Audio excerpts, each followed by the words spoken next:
টানা 4 দিন ইরানের একাধিক শহর ও দ্বীপাঞ্চলে যুক্তরাষ্ট্রের ব্যাপক হামলা, তেহরানের পাল্টা আঘাত জর্ডান ও কুয়েতের মার্কিন ঘাঁটিতে। শেখ হাসিনার প্রত্যাবর্তন হবে আইন অনুযায়ী, জানালো ভারত। উন্নয়ন প্রকল্পগুলোর ধারাবাহিকতা বজায় থাকবে, প্রত্যাশা রণধীর জয়সওয়ালের। পাকিস্তান নিয়ন্ত্রিত কাশ্মীরে নির্বাচনী ব্যবস্থার বিরুদ্ধে বিক্ষোভ সংঘর্ষে নিহত অন্তত 9 জন, সর্বোচ্চ সতর্ক অবস্থানে স্থানীয় প্রশাসন। ভারতে আবারও করোনা ভাইরাস নিয়ে সতর্কতা, অন্ধ্রপ্রদেশে চিকিৎসাধীন অবস্থায় 2 জনের মৃত্যু, স্বাস্থ্যকর্মীদের সতর্ক থাকার নির্দেশ। এবং ভয়াবহ দাবানলে পুড়ছে ফ্রান্সের ঐতিহাসিক ফন্টেনব্লো বন, তীব্র তাপদাহ আর ঝোড়ো বাতাস, আগুন নিয়ন্ত্রণে নজিরবিহীন অভিযান। বিশ্বজুড়ে ঘটে যাওয়া দিনের গুরুত্বপূর্ণ ঘটনাবলী নিয়ে আরটিভির নিয়মিত আয়োজন সারাদিনের বেশি আপনাদের সঙ্গে আছি আমি আফিফা আহসান সদয়। মধ্যপ্রাচ্যে ইরান ও যুক্তরাষ্ট্রের সামরিক সংঘাত এখন সর্বাত্মক যুদ্ধের রূপ নিয়েছে। টানা 4র্থ দিনের মতো ইরানের একাধিক শহরে ও দ্বীপাঞ্চলে ব্যাপক বিমান হামলা চালিয়েছে মার্কিন বাহিনী। কার্যকর করা হয়েছে নৌ অবরোধ। বিপরীতে জর্ডান ও কুয়েতের মার্কিন ঘাঁটিতে পাল্টা আঘাত এনেছে তেহরান। বিস্তারিত আজহার স্বপ্নিলের রিপোর্টে। হরমুজ প্রণালীর আকাশ সীমায় মার্কিন যুদ্ধবিমানের গর্জন আর একের পর এক ক্ষেপণাস্ত্র বিস্ফোরণ। টানা 4র্থ রাতেও ইরানের একাধিক উপকূলীয় শহর ও কৌশলগত দ্বীপাঞ্চলে ব্যাপক বিমান হামলা চালিয়েছে মার্কিন সামরিক বাহিনী। একই সঙ্গে ইরানের বন্দরগুলোর উপর আনুষ্ঠানিকভাবে কঠোর নৌ অবরোধ কার্যকর করেছে মার্কিন সেন্টকম। এদিকে মার্কিন আগ্রাসনের জবাবে জর্ডানে শক্তিশালী ড্রোন হামলা চালানোর দাবি করেছে ইরানের সামরিক বাহিনী। পাশাপাশি কুয়েত ও বাহরাইনের মার্কিন ঘাঁটিতেও পাল্টা আঘাত হেনেছে তেহরান। এই চরম উত্তেজনার মধ্যেই নতুন হুঁশিয়ারি দিয়েছেন মার্কিন প্রেসিডেন্ট ডোনাল্ড ট্রাম্প। তেহরান আলোচনায় না ফিরলে আগামী সপ্তাহে দেশটির বিদ্যুৎ কেন্দ্র ও সেতুগুলো গুঁড়িয়ে দেওয়ার হুমকি দিয়ে বলেন, তিনি না বলা পর্যন্ত এই হামলা থামবে না। তবে হরমুজ প্রণালীতে বাণিজ্যিক জাহাজের উপর 20% ফি আদায়ের সিদ্ধান্ত বাতিল করেছেন ট্রাম্প। এর বদলে মধ্যপ্রাচ্যের মিত্র দেশগুলোর কাছ থেকে বড় অঙ্কের মার্কিন বিনিয়োগ নেয়ার কথা জানান তিনি। একদিকে তেহরানের 13 কোটি ডলারের ক্রিপ্টো সম্পদ ফ্রিজ করেছে মার্কিন প্রশাসন, অন্যদিকে ইরানের অনড়-অবস্থান। সব মিলিয়ে মধ্যপ্রাচ্যের আকাশে এখন চরম সামরিক সংকটের কালো মেঘ। আজহার স্বপ্নিল, আরটিভি। ইরাকের প্রধানমন্ত্রী আলী আল জাইদির সঙ্গে বৈঠক করেছেন মার্কিন প্রেসিডেন্ট ডোনাল্ড ট্রাম্প। স্থানীয় সময় মঙ্গলবার হোয়াইট হাউসে অনুষ্ঠিত বৈঠকে অর্থনৈতিক সম্পর্ক জোরদার এবং ইরাকের তেল উৎপাদন বাড়ানোর বিষয়ে একমত হন 2 নেতা। ট্রাম্প বলেন, 2 দেশের মধ্যে অনেক গুরুত্বপূর্ণ চুক্তি হতে যাচ্ছে। এদিকে আল জাইদি জানান, যুক্তরাষ্ট্রের সঙ্গে ইরাকের সম্পর্ক সামরিক সহযোগিতা থেকে অর্থনৈতিক অংশীদারিত্বের দিকে এগোচ্ছে। এবারের সফরে একাধিক তেল ও গ্যাস চুক্তি সই হওয়ার বিষয়েও আশা প্রকাশ করেছে বাগদাদ। কট্টর ইসরায়েল বিরোধী হিসেবে পরিচিত ইরানের সাবেক প্রেসিডেন্ট মাহমুদ আহমাদিনেজাদকে গোপনে ইরানের ক্ষমতায় ফেরাতে চেয়েছিল স্বয়ং ইসরায়েল। শুনতে রূপকথার মতো অবিশ্বাস্য মনে হলেও সম্প্রতি মার্কিন প্রভাবশালী সংবাদ মাধ্যম দ্য নিউ ইয়র্ক টাইমস ঠিক এমনই এক চমকানো ও বিস্ফোরক দাবি করেছে। মোসাদ প্রধানের সঙ্গে আহমাদিনেজাদের গোপন বৈঠক থেকে শুরু করে তাকে সেফ হাউসে সরিয়ে নেয়ার রোমহর্ষক গল্প প্রকাশিত হয়েছে। কি ঘটেছিল পর্দার আড়ালে, জানাচ্ছেন হাওলাদার শামীম। যে মানুষটি একসময় প্রকাশ্যে ইসরায়েলকে পৃথিবীর মানচিত্র থেকে মুছে ফেলার কথা বলতেন, যিনি হলোকাস্ট অস্বীকার করে বিশ্বজুড়ে তৈরি করেছিলেন বিতর্ক, সেই মাহমুদ আহমেদিনেজাদকেই একসময় ইরানের ক্ষমতায় ফেরাতে চেয়েছিল বর্বর ইসরায়েল। শুনতে অবিশ্বাস্য লাগলেও দ্য নিউ ইয়র্ক টাইমসের এক অনুসন্ধানী প্রতিবেদনে উঠে এসেছে ঠিক এমনই এক বিস্ফোরক দাবি। প্রতিবেদন অনুযায়ী 2024 সালে হাঙ্গেরির বুদাপেস্টে জলবায়ু সম্মেলনের আড়ালে আহমেদিনেজাদের সাথে ইসরায়েলের গোয়েন্দা সংস্থা মোসাদের গোপন বৈঠকের আয়োজন করা হয়েছিল। এমনকি তৎকালীন মোসাদ প্রধান ডেভিড বার্নিয়াও সেখানে উপস্থিত ছিলেন বলে দাবি করা হয়েছে। পরে মোসাদ নাকি যুক্তরাষ্ট্রের সিআইকেও জানায় তারা আহমেদিনেজাদের সঙ্গে যোগাযোগ করেছেন। প্রতিবেদনে আরও বলা হয়, কয়েক বছর ধরে ইসরায়েল আহমেদিনেজাদকে একটি সম্ভাব্য গোয়েন্দা সম্পদ হিসেবে গড়ে তুলছিল। পরিকল্পনা ছিল ইরানের সরকার পরিবর্তনের সুযোগ তৈরি হলে তাকেই নতুন নেতৃত্ব হিসেবে সামনে আনা হবে। এমনকি চলতি বছরের ফেব্রুয়ারিতে যুক্তরাষ্ট্র ও ইসরায়েলের হামলার সময় তেহরান থেকে তাকে একটি গোপন সেফ হাউসে সরিয়ে নেওয়ার চেষ্টা হয়েছিল বলেও দাবি করা হয়েছে। তবে শেষ পর্যন্ত ব্যর্থ হয় সেই পরিকল্পনা। এই দাবির পেছনে একটি বড় কারণও তুলে ধরেছে নিউ ইয়র্ক টাইমস। প্রেসিডেন্ট পদ ছাড়ার পর ধীরে ধীরে বদলে যেতে শুরু করেন আহমেদিনেজাদ। কট্টর ইসরায়েল বিরোধী ভাষা কমিয়ে দেন, পশ্চিমা পোশাক পরতে শুরু করেন, ইংরেজি শেখেন, নিরাপত্তা বাহিনীর সমালোচনা করেন এবং নিজের ঘনিষ্ঠদের কাছে নাকি বলতেন সুযোগ পেলে তিনি রাশিয়ার সাবেক নেতা বরিস ইয়েলসিনের মতো সংস্কারকে ভূমিকা পালন করতে চান। এমনকি ক্ষমতায় ফিরতে পারলে ইসরায়েলকে স্বীকৃতি দেওয়ার কথাও তিনি বলেছেন বলে উল্লেখ করা হয়েছে প্রতিবেদনে। কিন্তু নাটকীয় মোড় আসে যুদ্ধ শুরুর পর। ইরানের গোয়েন্দারা দাবি করেন আহমেদিনেজাদের বিদেশ সফর ও গোপন যোগাযোগ নিয়ে তাদের সন্দেহ তৈরি হয়। পরে তদন্তে ইসরায়েলের সঙ্গে যোগাযোগের বিভিন্ন তথ্য উঠে আসে বলে বলা হয়েছে প্রতিবেদনে। বর্তমানে তিনি ইসলামী বিপ্লবী গার্ড বাহিনী IRGCর গোয়েন্দা শাখার হেফাজতে বা গৃহবন্দী অবস্থায় থাকতে পারেন বলেও জানিয়েছেন কয়েকজন ইরানি কর্মকর্তা। তবে সবচেয়ে গুরুত্বপূর্ণ বিষয় হলো এসব তথ্যের বড় অংশই নাম প্রকাশে অনিচ্ছুক মার্কিন, ইরানি ও ইসরায়েলি কর্মকর্তাদের উদ্ধৃত করে প্রকাশ করেছে the new York Times. Israel, Mossad বা আহমেদিনেজাদের পক্ষ থেকে এসব দাবির কোনো আনুষ্ঠানিক স্বীকৃতি দেওয়া হয়নি। ফলে ঘটনাটি আন্তর্জাতিক অঙ্গনে ব্যাপক আলোচনার জন্ম দিলেও এর বহু দাবি এখনও যাচাই করা সম্ভব হয়নি স্বাধীনভাবে।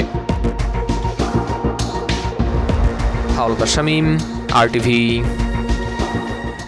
পদত্যাগ করেছেন ইউক্রেনের প্রধানমন্ত্রী ইউলিয়া সিভিরিদেনকো। স্থানীয় সময় মঙ্গলবার দেশটির পার্লামেন্ট তার পদত্যাগপত্র গ্রহণ করেছে। মাত্র 1 বছর দায়িত্ব পালনের পর তার বিদায়কে জেলেনস্কির সাম্প্রতিক মন্ত্রিসভা পুনর্গঠনের অংশ হিসেবে দেখা হচ্ছে। তবে এ পরিবর্তনের কারণ সম্পর্কে প্রেসিডেন্ট বিস্তারিত কোনো ব্যাখ্যা দেননি।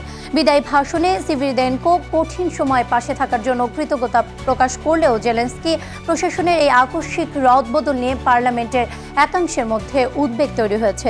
বর্তমানে নতুন প্রধানমন্ত্রী হিসেবে রাষ্ট্রায়ত্ত তেল গ্যাস কোম্পানি নাফতগাজের প্রধান সেরহি কেরেনস্কির নাম সবচেয়ে বেশি আলোচনায় রয়েছে।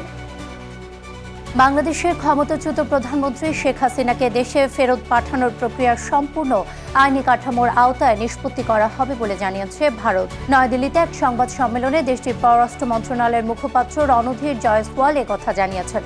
সম্প্রতি বার্তা সংস্থা রয়টার্সকে দেয়া এক সাক্ষাৎকারে শেখ হাসিনা আগামী ডিসেম্বরে দেশে ফেরার ইচ্ছা প্রকাশ করেন। এ বিষয়ে জানতে চাওয়া হলে মুখপাত্র স্পষ্ট করেন, যে কোনো প্রত্যর্পণ একটি আইনি বিষয় এবং ভারতের প্রচলিত আইনি প্রক্রিয়াতে এর সুরাহা হবে। এছাড়া ট্রাইব্যুনালে মৃত্যুদণ্ডপ্রাপ্ত শেখ হাসিনাকে ফেরত চেয়ে ইতিমধ্যে আনুষ্ঠানিক আবেদন করেছে বাংলাদেশ। মুখপাত্র আরও জানান, পরিবর্তিত পরিস্থিতিতেও দুই দেশের পারস্পরিক উন্নয়ন প্রকল্পগুলোর ধারাবাহিকতা বজায় থাকবে। পাকিস্তান নিয়ন্ত্রিত কাশ্মীরে আঞ্চলিক নির্বাচনকে সামনে রেখে নির্বাচনী ব্যবস্থার বিরুদ্ধে বিক্ষোভে নিরাপত্তা বাহিনীর সঙ্গে সংঘর্ষে অন্তত 9 জন নিহত হয়েছেন। আঞ্চলিক পরিষদে শরণার্থীদের জন্য সংরক্ষিত 12টি আসন বাতিলের দাবিতে নিষিদ্ধ ঘোষিত জয়েন্ট অ্যাকশন কমিটির ডাকা আন্দোলনের অংশ হিসেবে এ সহিংসতা ছড়ায়। পুঞ্চ জেলা ও রাওয়ালা কোর্টে নিরাপত্তা বাহিনীর বহরে হামলা ও তীব্র সংঘাতের জেরে এই নিহতের ঘটনা ঘটে, যার মধ্যে 7 জন আন্দোলনকারী এবং 2 জন নিরাপত্তা কর্মী রয়েছেন। স্থানীয় প্রশাসন জানিয়েছে, উগ্রপন্থী হিসেবে নিষিদ্ধ এই দলটির যে কোনো ধরনের সহিংস মার্চ ঠেকাতে তারা সর্বোচ্চ সতর্ক অবস্থানে রয়েছে। গত জুন থেকে শুরু হয় এই রাজনৈতিক অস্থিরতায় অঞ্চলটিতে এ পর্যন্ত প্রাণ হারিয়েছে অন্তত 30 জন। তীব্র তাপপ্রবাহ আর ঝোড়ো বাতাসে ভয়াবহ দাবানলে পুড়ছে ফ্রান্সের ঐতিহাসিক ফন্টেনব্লো বন। প্যারিসের কাছের এই বনাঞ্চলে আগুন নিয়ন্ত্রণে নজিরবিহীন অভিযান চালাচ্ছে দমকল বাহিনী। নিরাপদ আশ্রয়ে সরিয়ে নেওয়া হচ্ছে শত শত মানুষ। আরও জানাচ্ছেন ইমতিয়াজ আহমেদ। ফ্রান্সের রাজধানী প্যারিস থেকে প্রায় 70 কিলোমিটার দক্ষিণে অবস্থিত ঐতিহাসিক ফন্টেনব্লো বনে ভয়াবহ দাবানল ছড়িয়ে পড়েছে। আগুনে এ পর্যন্ত পড়ে গেছে 2000 হেক্টরের বেশি বনভূমি। প্রচণ্ড তাপপ্রবাহ ও ঝড়ো বাতাসের কারণে দ্রুত বিস্তার লাভ করছে আগুন। বনজোরে ঘন ধোঁয়ায় ঢেকে গেছে আকাশ। নতুন করে ফন্টেনব্লো শহরের কাছেও আগুনের নতুন কেন্দ্র শনাক্ত হওয়ায় স্থানীয়দের মধ্যে উদ্বেগ বেড়েছে। La caractéristique du sol de Fontainebleau, c'est qu'il est constitué de ফন্টেনব্লো sable, বনের sable মাটির qui সবচেয়ে বড় বৈশিষ্ট্য এটি মূলত বালুময়। এই বালুতে পানি জমে থাকে না, খুব দ্রুত নিচে নেমে যায়। তার উপর কয়েক সপ্তাহ ধরে সেখানে কোনো বৃষ্টিপাত হয়নি। শত শত বছর ধরে এই বালুর সঙ্গে গাছপালা উদ্ভিদের শুকনো জৈব পদার্থ মিশে আছে, যা এখন অত্যন্ত শুষ্ক, ফলে খুব সহজে আগুন ধরে যায়। আগুন শুধু উপরের অংশেই সীমাবদ্ধ থাকে না, মাটির নিচেও জ্বলতে থাকে, এমনকি পাথরের নিচ দিয়ে ছড়িয়ে গিয়ে প্রায় 50 মিটার দূরে আবারও নতুন করে আগুনের সৃষ্টি করতে পারে। sur quelque chose de très sec. Donc c'est vraiment আগুন নিয়ন্ত্রণে স্থল ও আকাশপথে একযোগে অভিযান চালাচ্ছেন প্রায় 800 দমকল কর্মী। পানি নিক্ষেপকারী উড়োজাহাজ ও হেলিকপ্টারের সহায়তায় চলছে আগুন নেভানোর চেষ্টা। স্থানীয় প্রশাসন জানায়, প্রতিকূল আবহাওয়ার কারণে অভিযান ব্যাহত হচ্ছে। সকাল থেকে দাবানল কর্মীরা দুটি দাবানলকে নির্ধারিত নিয়ন্ত্রণ সীমার মধ্যে রাখতে সর্বোচ্চ চেষ্টা চালিয়ে যাচ্ছেন। বড় আগুনটির চারপাশে প্রায় 23 কিলোমিটার জুড়ে নিয়ন্ত্রণ রেখা তৈরি করা হয়েছে। দুটি দাবানলে প্রায় 2450 হেক্টর এলাকা ক্ষতিগ্রস্ত হয়েছে। আমাদের প্রধান লক্ষ্য আগুনকে আরো ছড়িয়ে পড়তে না দেওয়া এবং পুরোপুরি নিয়ন্ত্রণে আনা। দাবানল আবাসিক এলাকার কাছাকাছি পৌঁছে যাওয়ায় কয়েকটি এলাকা থেকে শত শত মানুষকে নিরাপদ স্থানে সরিয়ে নেওয়া হয়েছে। আশ্রয় কেন্দ্রে রাখা হয়েছে ক্ষতিগ্রস্ত পরিবারগুলোকে। যদিও অনেক এলাকায় এখনো আনুষ্ঠানিকভাবে সরিয়ে নেওয়ার নির্দেশ দেওয়া হয়নি, তবুও যে কোনো সময় এলাকা ছাড়ার প্রস্তুতি নিচ্ছেন বাসিন্দারা। এদিকে দাবানলের ঘটনায় অগ্নিসংযোগের সন্দেহে দেশজুড়ে 59 জনকে আটক করেছে ফরাসি পুলিশ। এর মধ্যে ফন্টেনব্লো বনের আগুনের সঙ্গে জড়িত সন্দেহে 2 জনকে জিজ্ঞাসাবাদ করা হচ্ছে। ফ্রান্স জুড়ে চলমান তাপপ্রবাহের মধ্যে দাবানলের ভয়াবহতা বাড়ছেই। কর্তৃপক্ষের শঙ্কা, আগুন দ্রুত নিয়ন্ত্রণে না এলে আরও বিস্তীর্ণ বনাঞ্চল ও জনবসতি হুমকির মুখে পড়তে পারে। ইমতিয়াজ আহমেদ, RTV। ভারতে আবারও করোনা ভাইরাস নিয়ে সতর্কতা বাড়ছে। স্থানীয় গণমাধ্যমের তথ্য অনুযায়ী সাম্প্রতিক সময়ে অন্ধ্রপ্রদেশে কয়েকজনের শরীরে করোনা শনাক্ত হয়। চিকিৎসাধীন অবস্থায় 2 জনের মৃত্যুর খবর পাওয়া গেছে। এ প্রেক্ষিতে হাসপাতাল প্রস্তুত রাখা, নজরদারি বাড়ানো এবং স্বাস্থ্যকর্মীদের সতর্ক থাকার নির্দেশ দিয়েছে রাজ্য প্রশাসন। পার্শ্ববর্তী ওড়িশা রাজ্যেও নেওয়া হয়েছে আগাম সতর্কতা। স্বাস্থ্য বিভাগ জানায়, রাজ্যের বিভিন্ন হাসপাতালে নিয়মিত পরীক্ষা চলছে। ওড়িশায় এ পর্যন্ত কোনো রোগী শনাক্ত হয়নি। জনস্বাস্থ্য বিভাগের পরিচালক জানান, উদ্বিগ্ন হওয়ার কোনো কারণ নেই, তবে পরিস্থিতির ওপর নিবিড় নজর রাখা হচ্ছে। গণতান্ত্রিক কঙ্গো প্রজাতন্ত্রে ইবোলা ভাইরাসের প্রাদুর্ভাব আরও ভয়াবহ আকার ধারণ করেছে। দেশটির স্বাস্থ্য কর্তৃপক্ষ জানিয়েছে, এ পর্যন্ত 2011 জনের সংক্রমণ নিশ্চিত হয়েছে। এর মধ্যে মারা গেছেন 754 জন।